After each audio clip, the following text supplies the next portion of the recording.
Shloka number 23, page number 100 and 101. Tam vidya dukkha samyoga viyogam yoga samhidam sanischayena yoktavyaha yogo nirvinna chetasa.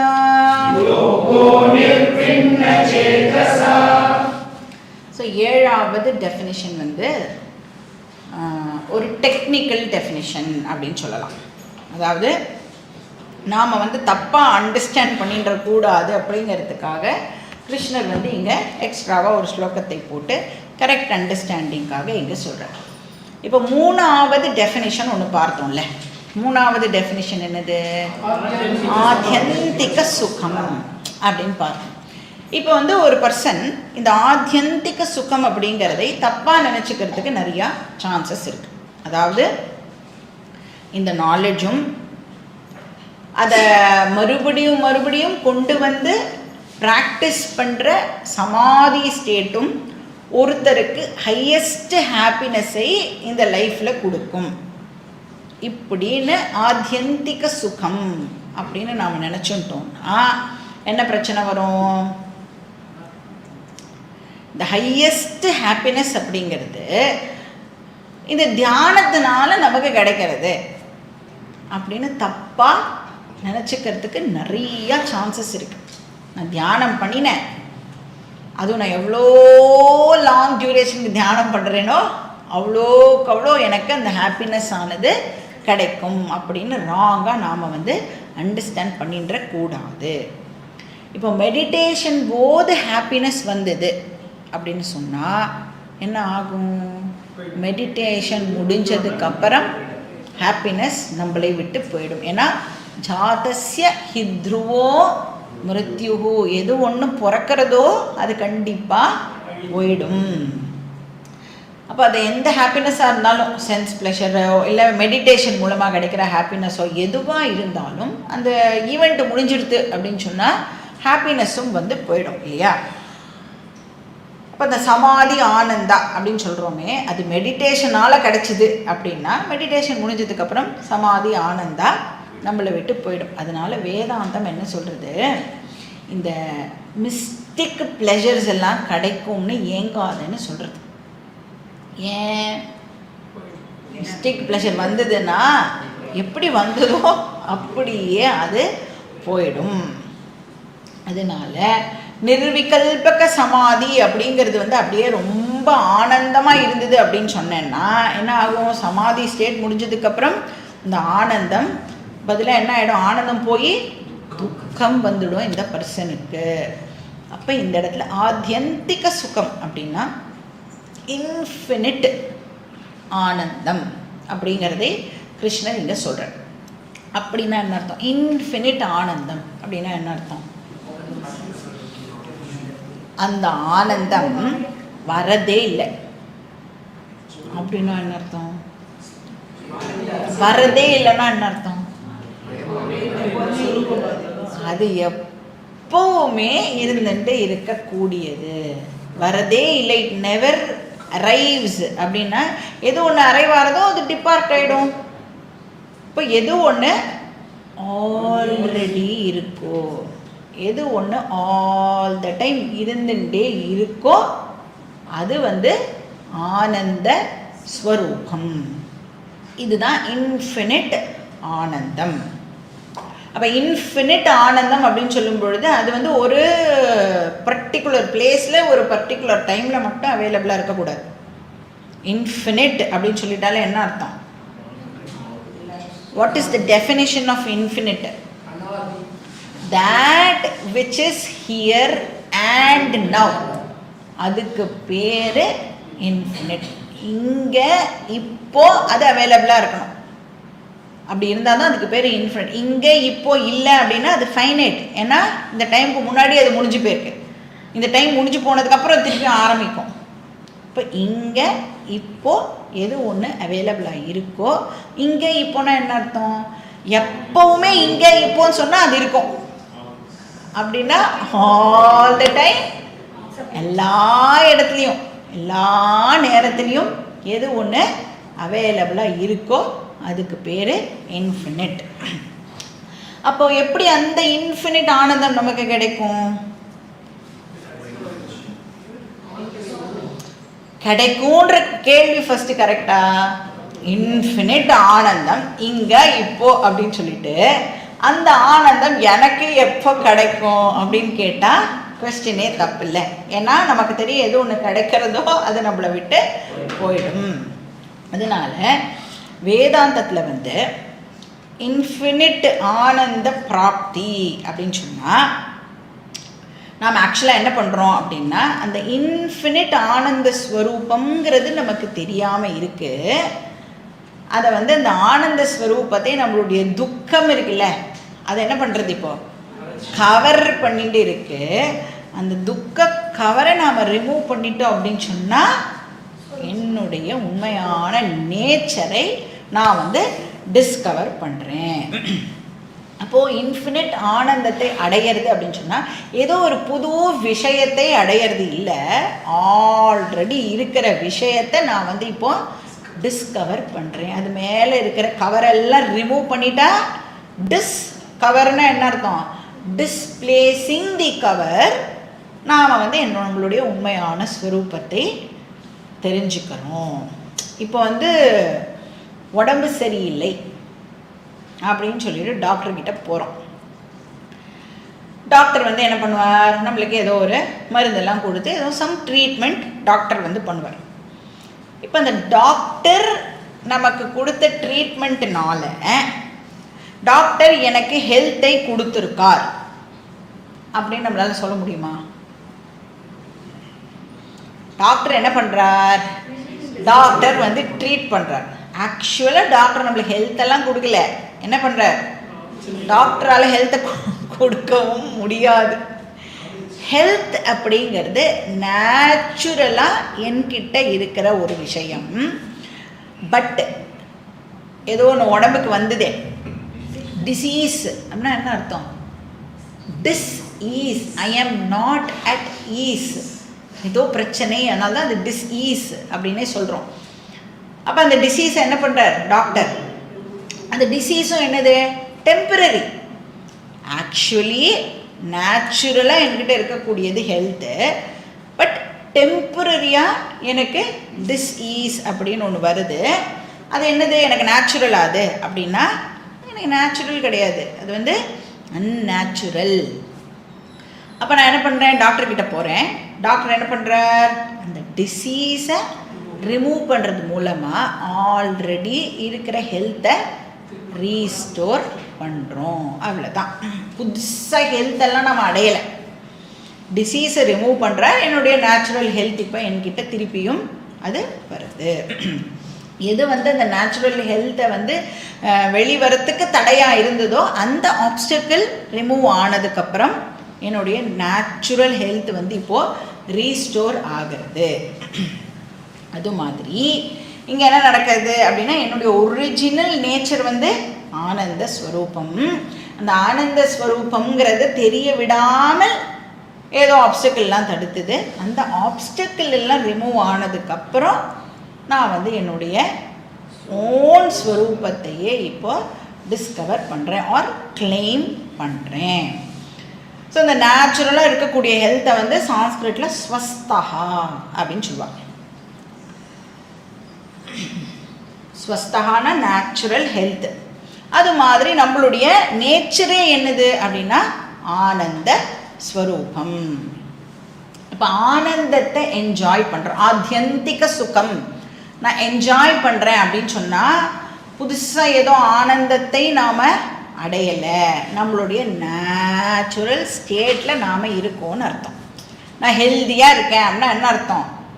என்னுடைய natural ஸ்டேட்டில் நான் இருக்கேன் அர்த்தம் இல்லையா? அந்த மாதிரி நான் ஆனந்தத்தை என்ஜாய் பண்ணுறேன் அப்படின்னு சொன்னால் நான் என்னுடைய நேச்சுரல் ஸ்வரூபத்தில் இருக்கேன் அப்படின்னு அர்த்தம். ஏன்னா என்னுடைய நேச்சுரல் ஸ்வரூபம் ஆனந்த ஸ்வரூபம். துக்கம் அப்படின்னு சொல்கிறோமே, அது என்னது? டெம்பரரியாக நான் வெளியிலேருந்து அக்வயர் பண்ணின ஒரு விஷயம். எதனால் வந்தது துக்கம்?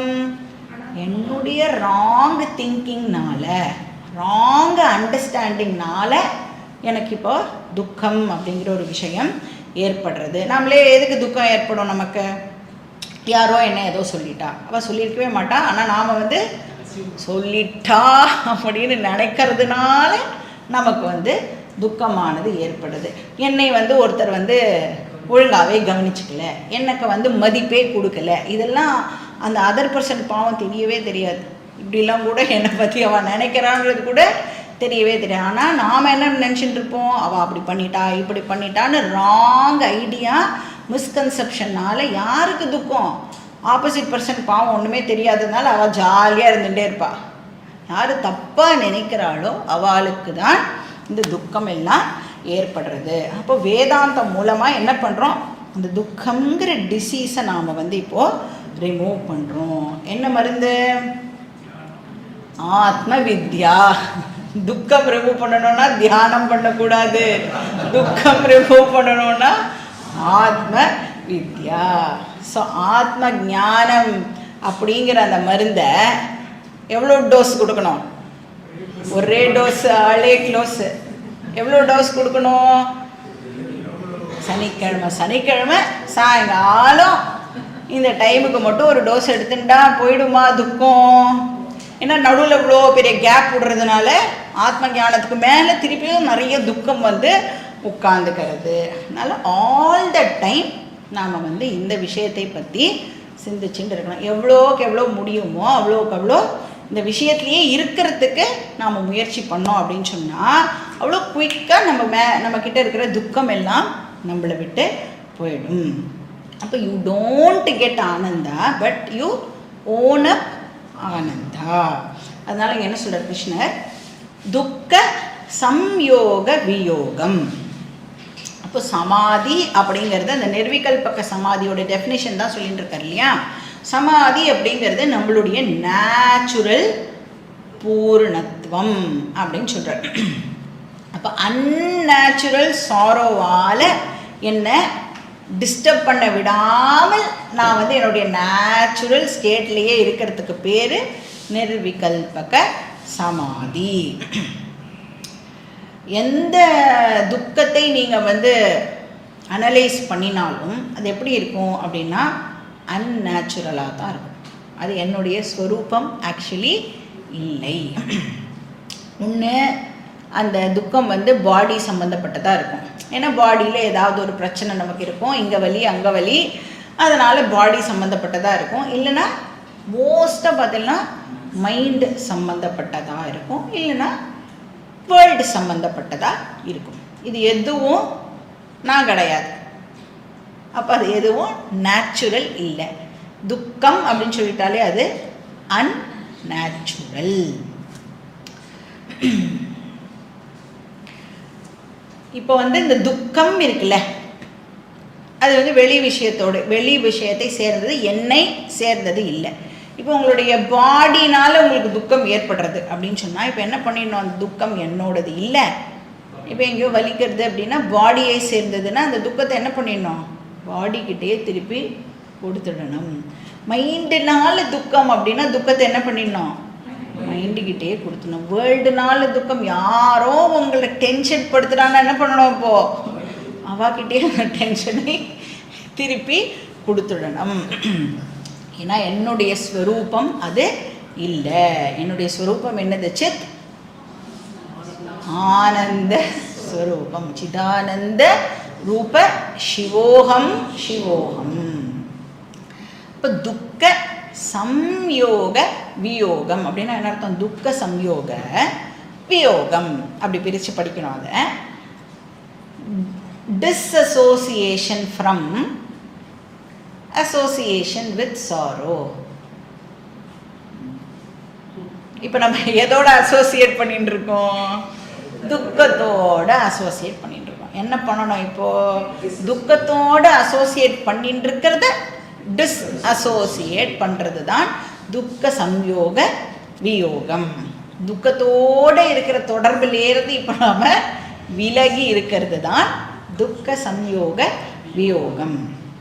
சரி, துக்கத்தோட ஏன் நாம் சம்யோகம் வச்சுட்டு இருக்கோம்? சம்யோகம்னா அசோசியேஷன், வியோகம்னா டிஸ்அசோசியேஷன்.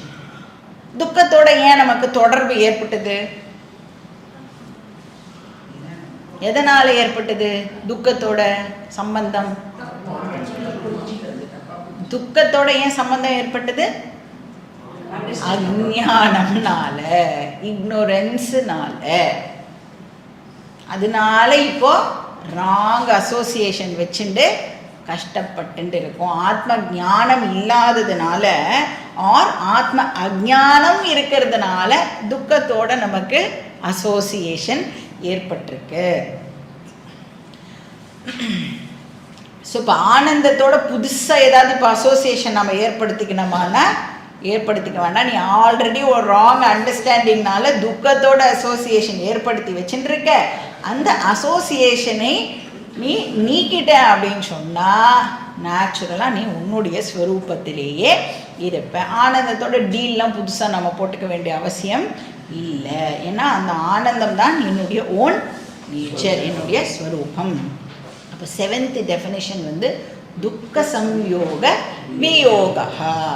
அந்நேச்சுரல் சாரோ மேலே இருக்கிற அசோசியேஷன்லேருந்து டிசோசியேட் ஆகிறது தான் துக்க சம்யோக வியோக. கிருஷ்ணர் அதை இன்னொரு வார்த்தையிலையும் சொல்கிறார், யோக சம்யுதம் அப்படின்னு சொல்கிறார். அப்படின்னா இதுக்கு பேர் யோகா நிர்விகல்பக சமாதி அப்படின்னு சொல்கிறார். இப்போ கிருஷ்ணர் என்ன பண்ணுறார், எல்லா வேதாந்திக் ஸ்டூடெண்ட்ஸுக்கும் ஒரு அட்வைஸை கொடுக்குறார். என்ன சொல்கிறார்? ச நிச்சயேன யோக்தவ்யம். இப்போ இந்த யோகத்தை நீ ப்ராக்டிஸ் பண்ணு அப்படின்னு சொல்கிறார். யோகம் அப்படின்னு சொன்னால் இந்த இடத்துல பகிரங்க சாதனாவை நீ ப்ராக்டிஸ் பண்ணு, அந்தரங்க சாதனாவை நீ ப்ராக்டிஸ் பண்ணு. டெஃபினட்டாக இது ரெண்டுத்தையும் நீ ப்ராக்டிஸ் பண்ணணும். ஏன்னா இது ரெண்டுத்தையும் ப்ராக்டிஸ் பண்ணாமல் இந்த ஸ்ரவணம் வேதாந்திக் ஸ்டடியை பண்ணினோம் அப்படின்னா என்ன ஆகும்? பகிரங்க சாதனா அந்தரங்க சாதனை. பகிரங்க சாதனானா என்ன அர்த்தம்? ஜென்ரலாகவே நம்மளுடைய மைண்டை காமாக வச்சுக்கிறதுக்கு நாம் முயற்சி பண்ணணும். வெளியிலேருந்து ரொம்ப டிஸ்டர்பன்சஸ் எல்லாம் எடுத்துக்காமல் இருக்கிறதுக்கு ட்ரை பண்ணணும்லாம் பார்த்தோம் இல்லையா? அதெல்லாம் இல்லாமல் சும்மா உட்காந்துட்டு இந்த கிளாஸ் எல்லாம் கேட்டோம் அப்படின்னா என்ன ஆகும்? வெறும்னா நிறைய வார்த்தைகள்லாம் உள்ளே போயிருக்கும், அர்த்தம் ஆகியிருக்காது. எங்கள் ஆத்துக்காரரும் கச்சேரிக்கு போனார். என்ன ராகத்தில் பாடினா? ஏதோ பாட்டு பாடினா, என்ன ராகம்லாம் எனக்கு தெரியாது. இப்போ கீதா கிளாஸ் எதுக்கு வரும்? ஃபஸ்ட்டு அது நமக்கு தெரியணும். கீதா கிளாஸே எதுக்கு வரோம்? நாம் கீதாவில் கிருஷ்ணர் என்ன சொல்லியிருக்கார்? சும்மா கேட்டுட்டு போகலாம். பாகவதம் கேட்டுட்டேன், அதை கேட்டுட்டேன், கீதையில் என்ன சொல்கிறாருன்னு கேட்குறதுக்கு வந்தேன். அப்படி வந்தோன்னா வேலைக்காகாது. எதுக்கு வரும் கீதா கிளாஸு? என்னுடைய பர்சனாலிட்டி டிரான்ஸ்ஃபார்ம் ஆகணுங்கிறதுக்காக வரும். பர்சனாலிட்டி டிரான்ஸ்ஃபர்மேஷனுக்காக நாம் கிளாஸுக்கு வரோங்கிறது முதல்ல நமக்கு புரியணும்.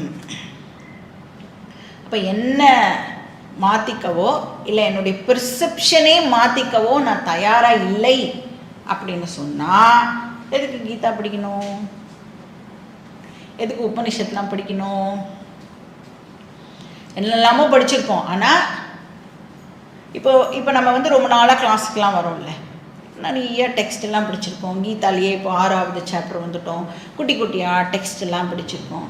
இவ்வளோ படித்தும் நம்மளுடைய ஃபேமிலியில் நம்மளை ஐயோ இவனா, ஐயோ இவளா அப்படின்னு சொல்கிற அளவுக்கே நாம் இருந்தோம் அப்படின்னா என்ன பிரயோஜனம் இது படிக்கிறதுனால? அப்போ இது எதுக்கு படிக்க வந்திருக்கோன்னா இதில் என்ன சொல்கிறதுன்னு தெரிஞ்சுக்கலாம். சும்மா இன்ஃபர்மேஷன் பர்பஸுக்காக படிச்சுட்டு இருக்கோன்னு அர்த்தம். இப்போ சொல்கிற ஒரு விஷயமும் கிருஷ்ணர் சொல்கிறாரு, இப்படி இரு, அப்படி இரு, இதை பண்ணு, அதை பண்ணு அப்படிலாம் சொல்கிறாரு. உண்மையாகவே அதையெல்லாம் பண்ணினோம் அப்படின்னு சொன்னால் நமக்குள்ளே அந்த டிரான்ஸ்ஃபர்மேஷன் நடக்கும். நம்மளை சுற்றி இருக்கிறவாளும் ஓ இவளே மாறிட்டா, இவனே மாறிட்டான், அப்போ நாமளும் போய் பார்க்கலாம். அப்படி தானே நாம் எக்ஸாம்பிளாக இருக்கணும்ல. நாம் அவளோட பேடாக வீட்டில் இருந்தோம் அப்படின்னு சொன்னால் கிருஷ்ணருக்கு நாம் பண்ணுற ஒரு பெரிய ஒரு துரோகம் இல்லையா இது? அப்போ ஃபஸ்ட்டு நாம் மாறணும் அப்படிங்கிறதுக்கு நாம் ஃபஸ்ட்டு ரெடி தயாராகணும். அதை அலோவ் பண்ணணும். நம்ம அந்த சேஞ்ச் நமக்குள்ளே நடக்கிறதுக்கு அலோவ் பண்ணணும். எப்படி அலோவ் பண்ண முடியும்? சரணாகதி.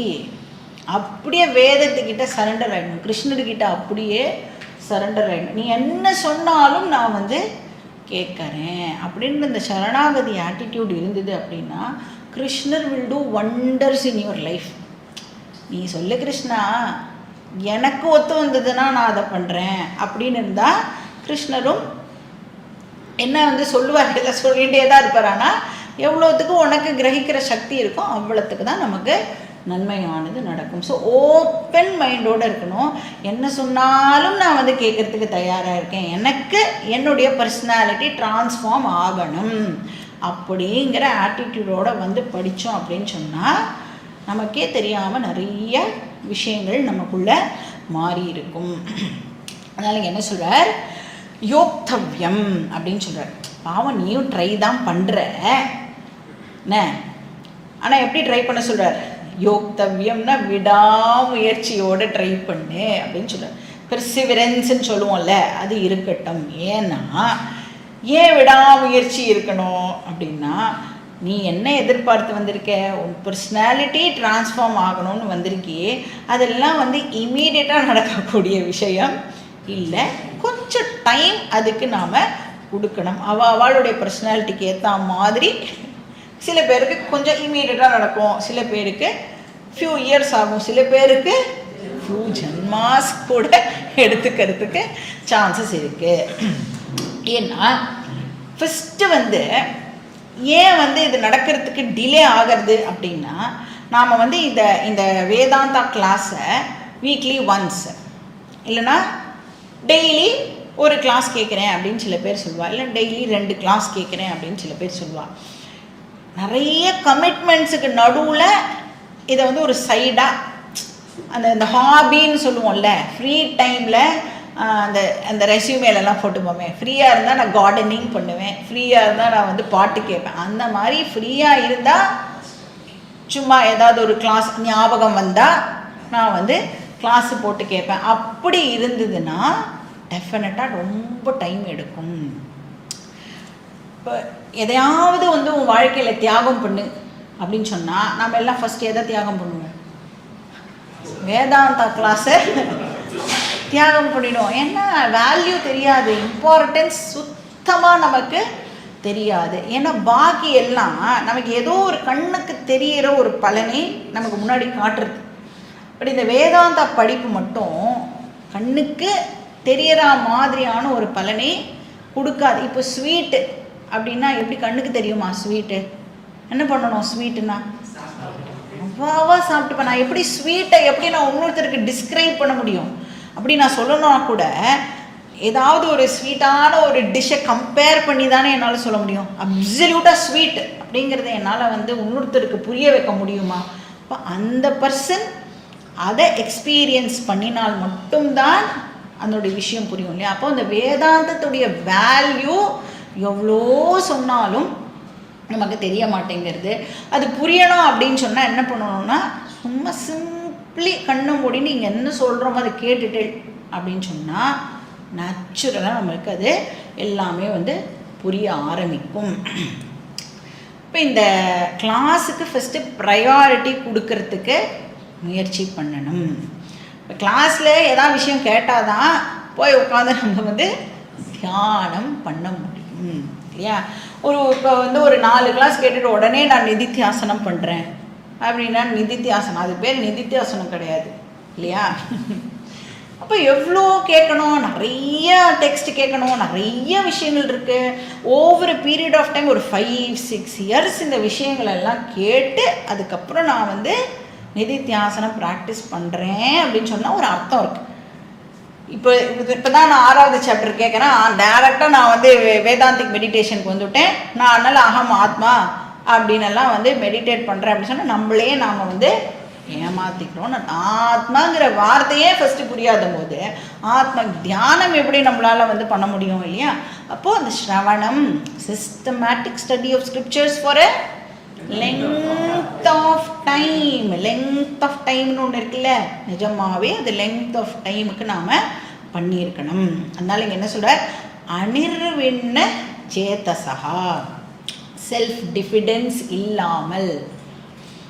ஏன்னா ப்ராக்டிஸ் பண்ணும் பொழுது கஷ்டமாக தான் இருக்கும் நம்மளுக்கு. நாமளும் வந்து டெய்லி இதெல்லாம் பண்ணணும்னு தான் நினைக்கிறோம். ஆனால் ஏதோ ஒரு வேலை மாற்றி வேலையை வந்து நம்மளை பண்ண விடாமல் தடுக்கிறது. அதனால் அதிலெல்லாம் வந்து அப்படியே தளர்ந்து போயிடாமல் நாம் டெஃபினட்டாக ட்ரை பண்ணி இந்த விஷயத்தை கொண்டு வரணும்.